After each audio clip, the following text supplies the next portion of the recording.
Now, Jehovah's Jihad supports the claim that man's will is not under consideration during this whole time. In other words, man doesn't have to make the conscious decision to choose to suppress their ideas or their beliefs in order not to go out and disrupt other people.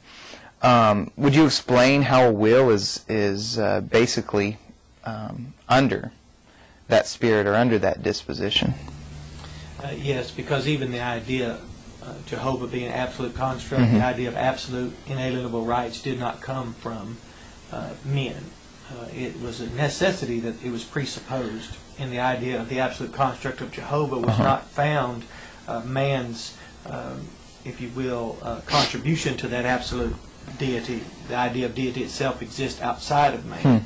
So from that construct Jehovah, the absolute one, the person to us as believers, Jehovah has generated people from above, literally from outside this culture, and we, like the salt of the earth, are here to contribute to a culture what would otherwise not even be available among it. So man's will, we're speaking of what's within man, is definitely not that which is outside of man and existing in the realm of deity. So that what occurs today on behalf of all men is a direct result of being generated from above according to his purpose and grace. And in that it ignores and makes the will of man unnecessary, for God would grace mankind with salt of the earth, and people like ourselves who in history would die at the hands of religionists, flesh and blood jihadis, in order that the freedoms for which we were dying would be perpetuated, not extinguished. So flesh and blood jihadi does not extinguish freedom.